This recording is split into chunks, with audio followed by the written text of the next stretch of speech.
সকল পুণ্যার্থীদের উদ্দেশ্যে জানাচ্ছি আপনারা সুশৃঙ্খলভাবে আজকে পুজো অর্চনা করবেন, পুজোর শেষে প্রসাদ নেবেন এবং আগামীকাল বিকাল 2টো থেকে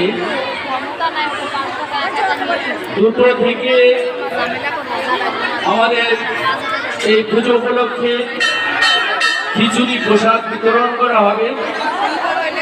আপনারা অবশ্যই আসবেন। প্যান্ডেল ম্যানের উদ্দেশ্যে বলছি, যারা পুজো করতে এসেছেন তাদের খুব অসুবিধা আছে, প্যান্ডেলের পাশের যে ত্রিপলগুলো একটুখানি তুলে দেবেন, ত্রিপলগুলো তুলে দেবেন। প্যান্ডেল ম্যানের উদ্দেশ্যে বলছি, ত্রিপলগুলো তুলে দেবেন, হাওয়া ঢুকছে না এবং ফ্যানের যে হাওয়া, কৃত্রিম হাওয়া, তাতেও যথেষ্ট কাজ হচ্ছে না। তাই অনুরোধ করছি প্যান্ডেলের সাইডের যে ত্রিপলগুলো রয়েছে সেগুলো একটু তুলে দেবেন।